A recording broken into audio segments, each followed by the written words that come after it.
ఆ పూర్వ వంశంలో అనేక మంది పరాక్రమవంతులైనటువంటి రాజులు ఆవిర్భవించారు. కడకు ఆ వంశంలో దుష్యంతుడు కూడా జన్మించాడు. ఆ దుష్యంతుడు పుట్టుకతోటే చాలా బలపరాక్రమములు కలిగినటువంటి వాడు.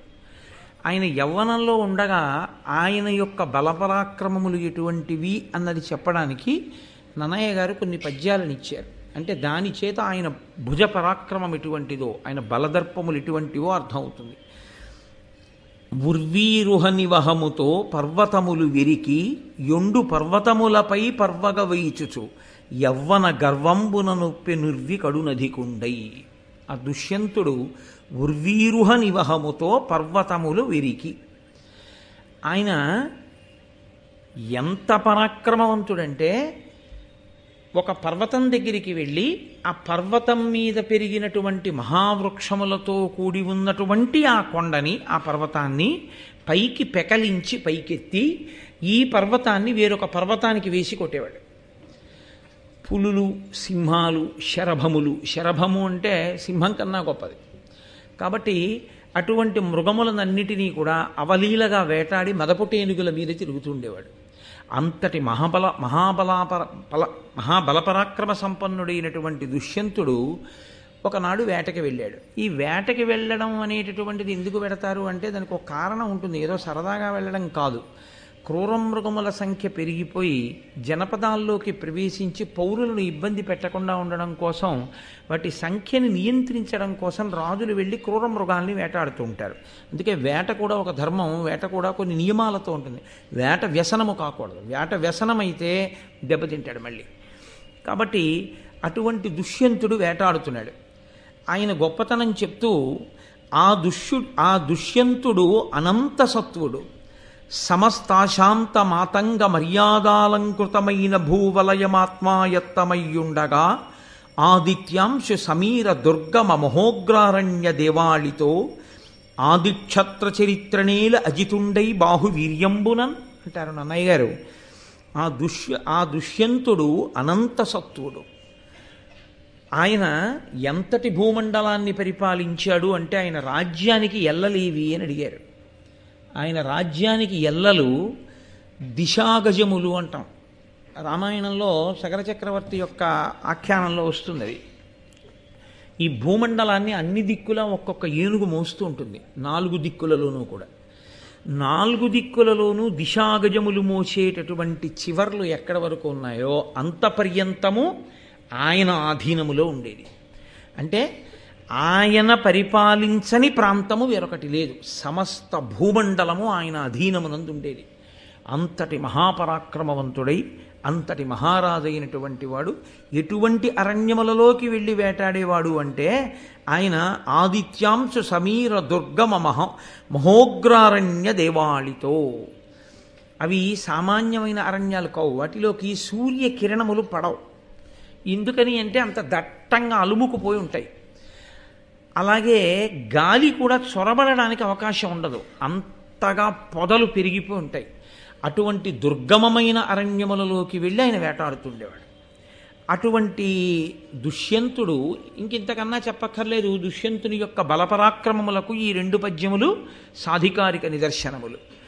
కాబట్టి అటువంటి వాడు ఒకానొకప్పుడు తీవ్రమైన వేగంతో వేటాడుతున్నాడు.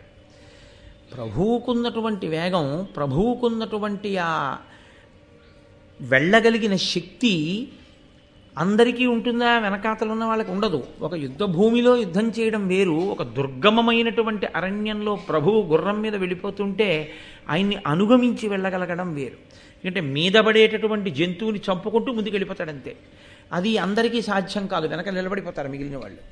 కాబట్టి రాజు అలా వేటాడుతూ కొంతమంది మంత్రులను మాత్రమే దగ్గరుంచుకొని ఒక పర్వతం దగ్గరికి వెళ్ళాడు. అక్కడి నుంచి చూస్తే ఒక అద్భుతమైనటువంటి ఆశ్రమం ఒకటి కనపడింది. ఇక్కడే మీరు నన్నయ్య గారి రచనలో ఉన్నటువంటి వైశిష్ట్యాన్ని అర్థం చేసుకోవాలి. అది ఒక ఆశ్రమ ప్రాంతము. ఇప్పుడు వేటాడుతూ వెళ్ళినటువంటి దుష్యంతుడికి అది ఎవరి ఆశ్రమమో, అది ఆశ్రమమా కాదా అన్న విషయము తెలిసి ఉండడం ఒక విషయం, తెలియకుండా ఉండడం ఒక విషయం. ఎందుకంటే అరణ్యంలో వేటాడుతూ వెళ్ళినప్పుడు ఇది ఫలానా వారి ఆశ్రమం అని తెలియాలని ఏం లేదు. ఏదో వేటాడుతూ అలా వెళ్ళిపోయినప్పుడు ఆశ్రమం కనపడచ్చు. కాబట్టి దుష్యంతుడికి తెలుసా తెలియదా, అసలు ఇది కణ్వ మహర్షి యొక్క ఆశ్రమము, నేను ఇక్కడికి వచ్చానన్న విషయం తెలుసా వచ్చినటువంటి దుష్యంతునకు? అది ఒక ప్రశ్న. అయితే ఆ ప్రశ్న అంత అవసరమా అండి అని మీరు నన్ను అడగచ్చు. ఒక కోణంలో అది చాలా చాలా ముఖ్యమైన ప్రశ్న. అందుకని ఇప్పుడు ఆయన అక్కడికి వచ్చి చూశాడు ఒక ఆశ్రమాన్ని. అది ఎలా ఉంది?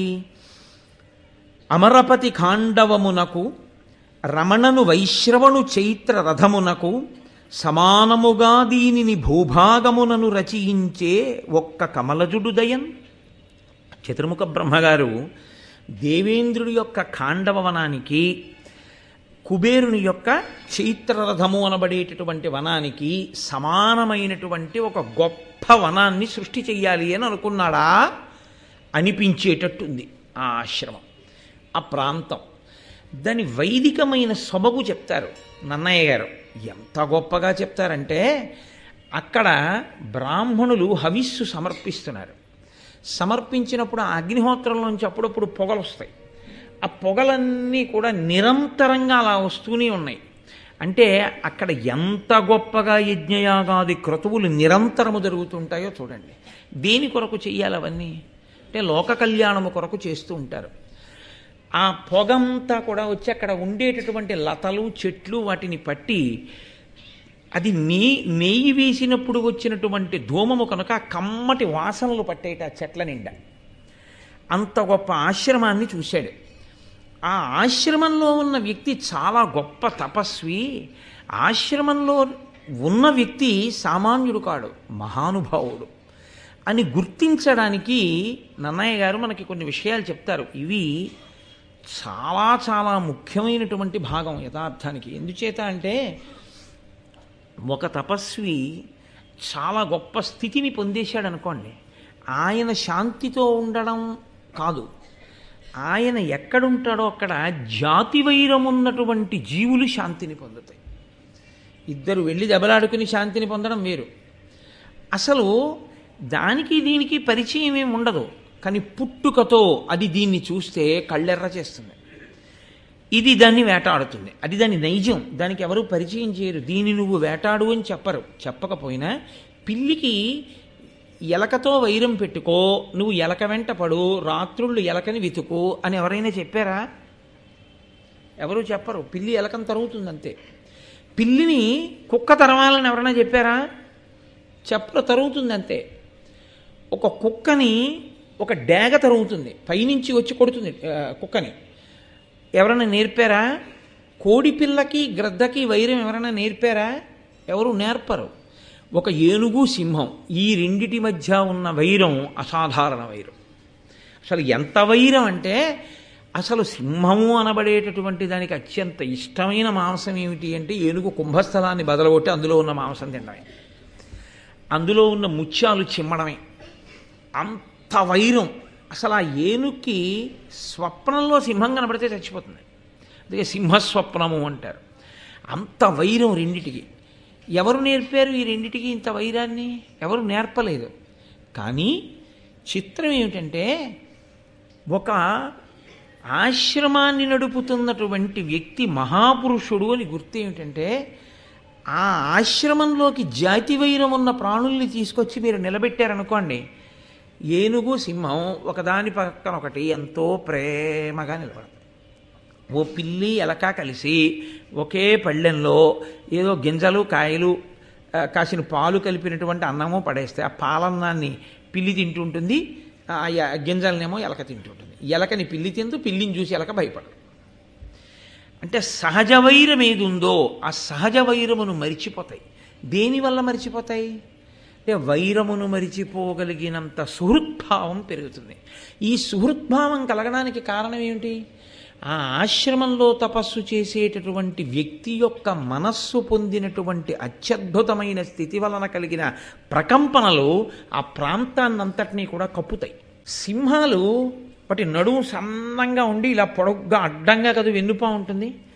అవేం చేస్తాయంటేట, ఈ ఈ ఏనుగుల యొక్క తొండముల నీడలు ఎలా పడ్డాయో ఆ నీడల్లోకి వచ్చి ఆ సింహాలు ఆ చల్లతనంలో నించుంటాయి. ఎత్తుగా ఉంటుంది కదా, దాని నీడ చల్లగా ఉంటుంది. ఇక సూర్యకిరణములు పడవు మీదకి, అందుకని అక్కడికి వచ్చి సింహాలు విశ్రాంతి తీసుకుంటాయిట ఏనుగు నీడలో. ఏనుగు నీడలో సింహం విశ్రాంతి తీసుకోవడం ఉంటుందా? ఏనుగుకి ఈ శాంతి ఎక్కడిది? శుకముల వలన. శుకములు ఎలా ఇస్తున్నాయి? సామగానము వలన. దానికి ఎలా వచ్చింది సామం? అంతగా అక్కడ సమగాన పఠనం వలన. అంటే జాతి వైరం ఉన్న ప్రాణులు మరిచిపోవడం ప్రారంభమైంది. ఇప్పుడు అక్కడ ఉండేటటువంటి ఆ సింహాలుట ఎప్పుడు ఇలా ఏనుగుల తొండం వంక చూస్తుంటాయిట. ఎందుకని? ఆ తొండం చివర ఎప్పుడు చల్లగా ఉంటుంది. అవి ఉండుండి ఏం చేస్తుంటాయంటే, ఏనుగుల లక్షణం ఏమిటంటే ఏదో ఒకటి ముట్టుకుని ఇలా తీసి బుస్సను ఊతుంటాయి. ఆ ఊదినప్పుడు ఆ తొండం చివర ఆ తడి తుంపరపడినట్టుగా చల్లుకుంటూ ఉంటుంది. మంచి శీతాకాలం ఉందనుకోండి, మంచి వేసవి కాలంలో పనున్నా లేకపోయినా cool drinking water do not waste అని బోర్డు ఉన్నా సరే ఈయన ఏం చేస్తారంటే గబగబా కళ్ళజోడు తీసి పక్కన పెట్టేసి కాస్త రుమాలు దాని కింద పెట్టి లేకపోతే అడుపుకుని ఇలా ఇలా అద్దుకుని అమ్మయ్య అంటాడు. చల్లటి తుంపర్లు తగిలితే హాయిగా ఉంటుంది. ఇప్పుడు ఈ సింహాలుట ఇలా పక్కన నిలబడి అలా చూస్తాయిట ఏనుగు తొండాల వంక. ఎందుకని? అవి ఎప్పుడో అప్పుడు కదిలి బుస్ అని ఆ తొండంలో ఉన్న నీటిని చిమ్మితే అవి చిన్న తుంపర పడినట్టుగా మీద పడితే సింహాలు మురిసిపోతుంటాయి. కనపడితే ఏనుగు యొక్క తొండాన్ని పట్టుకుని పైకెక్కి కుంభస్థలాన్ని బదలగొట్టే సింహం దాని తొండంతో కాసి నీళ్లు చల్లితే బాగుండు, చల్లగా ఉంటుందని అక్కడి నుంచి ఉంటుంది. ఏమి ఆశ్చర్యం! ఎంత జాతి వైరాన్ని మర్చిపోయి బలులు పెడుతున్నారు ఆశ్రమంలో అన్ని చోట్ల ఆ భూతములన్నీ తినాలని. దాన్ని ఎవరు తింటున్నారట? ఎలుకలు పిల్లులు కలిసి తింటున్నాయి ఆ అన్నాన్ని. అన్నం తినడానికి ఎలకొస్తే పిల్లి ఇంకా అన్నం తింది ఎలకని తింటుంది. కానీ అక్కడేమిటంటే ఎలక పిల్లి కలిసి అన్నమే తింటున్నాయి. అంటే వాటి మధ్య వైరం లేదు. పైన చెప్పిన ప్రాణులు ఒకలా శాంతి పొందితే ఇక్కడ ప్రాణులు ఒకలా శాంతి పొందుతున్నాయి. ఆ దుష్యంతుడు చూసి అనుకున్నట్ట, అబ్బా ఏమి చోద్యమయ్యా, ఏమి ఆశ్రమమయ్యా, ఈ పరిస్థితిని బట్టి ఇందులో ఉన్నటువంటి వ్యక్తి, ఈ ఆశ్రమాన్ని నిర్వహిస్తున్నవాడు ఎంతటి తపశ్శాలియో నాకు అర్థమవుతోంది అనుకున్నాడు. ఇందులో ఎవరో ఏమైనా చెప్పారా? దుష్యంతుడు ఫలానా వారి ఆశ్రమాన్ని చూస్తున్నాడు అని చెప్పారా? చెప్పలేదు. పోనీ దుష్యంతుడికి తెలుసని చెప్పారా? అది చెప్పలేదు. కాబట్టి ఇప్పటికీ దుష్యంతుడికి అది కణ్వాశ్రమం అని తెలుసా? మీకు నాకు తెలియదనే అనాలి కదండి. ఆ తర్వాత ఇప్పుడు ఆయన తన చుట్టూ కొద్దిమంది మంత్రులు మాత్రమే ఉన్నారు. వాళ్ళతో ఆయన అన్నాడు అది కణ్వాశ్రమము అన్నాడు. అంటే ఆయనకి తెలుసా? తెలుసు. అది కణ్వాశ్రమం అన్న విషయం దుష్యంతునికి తెలుసు. ఆశ్రమం ఎవరిదో ఆయనకి తెలియకపోలేదు. కణ్వుడు ఎటువంటి వాడో కూడా ఆయనకి తెలుసు, ఎందుకంటే శకుంతలతో మాట్లాడుతూ బయటపడ్డాడు. కాబట్టి ఇప్పుడు అన్నాడు, అంతటి మహాత్ముడి దర్శనానికి నమస్కారానికి వెళ్ళే ముందు నా వెంట ఏ విధమైన రాజలాంఛనములు ఉండకూడదు. మహాత్ముల దర్శనానికి వెళ్ళినప్పుడు ఆయన గురువు అంటే మనం లఘువు, ఆయనకన్నా మనం తక్కువ వాళ్ళం. కాబట్టి మనం మర్యాదతో వెళ్ళాలి. ఇంతమంది మంత్రులతో కలిసి నేను వెళ్ళకూడదు. కాబట్టి నేను ఒక్కడనే వెళ్ళి కణువునకు నమస్కరించి ఆశీర్వచనాన్ని పొంది వస్తాను. అంటే ఇప్పుడు ఏమర్థం అవుతోంది మనకి? ఒక మహాత్ములు ఉన్నటువంటి, మహాత్ములు తపస్సు చేసినటువంటి, మహాత్ములు కొంతకాలం ఉన్నటువంటి ప్రాంగణాలు ఒక ఊరిలో ఉంటే మీకు దేవాలయ దర్శనం ఎంత గొప్పదో అంతకన్నా గొప్పది యథార్థానికి ఆ మహాత్ములు తపస్సు చేసిన ప్రదేశాన్ని దర్శనం చేయడం. అందుకు కాదు మనం కంచి వెడితే పరమాచార్య తపస్సు చేసిన ప్రదేశాలు చూసొచ్చాం. తపోభూమే. ఆ శక్తి, ఆ వ్యక్తి వెళ్ళిపోవచ్చు శరీరం.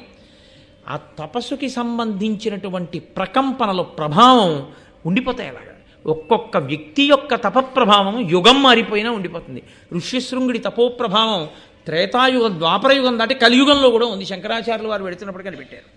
నేను మీతో తరచు మనవి చేసి చెప్తుంటాను ఆ విషయం. అందుకేగా శృంగగిరి పీఠం వచ్చింది అక్కడ. కాబట్టి ఆ తపోభూములను చూడాలి, అక్కడికి వెళ్ళాలి. అటువంటి మహాత్ములు ఉన్నారు అన్నప్పుడు వాళ్ళ ఆశీర్వచనం పొంది రావాలి. కాబట్టి ఆయన అన్నాడు, మీరు ఇక్కడ ఉండండి, మీరు ఇంతమందితో నేను వెళ్ళకూడదు, ఎందుకంటే అదొక మర్యాద, ఒక్కడిని వెళ్ళాలి, అది వినయం. మీరు ఉండండి, నేను వెళ్ళి కణ్వుడికి నమస్కరించి వస్తాను. కాబట్టి అది కణ్వాశ్రమము అన్న విషయం మాత్రం దుష్యంతుడికి తెలుసు. ఆ పూర్వ వంశంలో అనేక మంది పరాక్రమవంతులైనటువంటి రాజులు ఆవిర్భవించారు. కడకు ఆ వంశంలో దుష్యంతుడు కూడా జన్మించాడు. ఆ దుష్యంతుడు పుట్టుకతోటే చాలా బలపరాక్రమములు కలిగినటువంటి వాడు. ఆయన యవ్వనంలో ఉండగా ఆయన యొక్క బలపరాక్రమములు ఎటువంటివి అన్నది చెప్పడానికి నన్నయ్య గారు కొన్ని పద్యాలను ఇచ్చారు. అంటే దాని చేత ఆయన భుజ పరాక్రమం ఎటువంటిదో, ఆయన బలదర్పములు ఎటువంటివో అర్థమవుతుంది. ఉర్వీరుహ నివహముతో పర్వతములు విరికి యొండు పర్వతములపై పర్వగ వేయిచుచు యవ్వన గర్వంబున నొప్పి నుర్వి కడునధికుండై. ఆ దుష్యంతుడు ఉర్వీరుహ నివహముతో పర్వతములు విరికి, ఆయన ఎంత పరాక్రమవంతుడంటే ఒక పర్వతం దగ్గర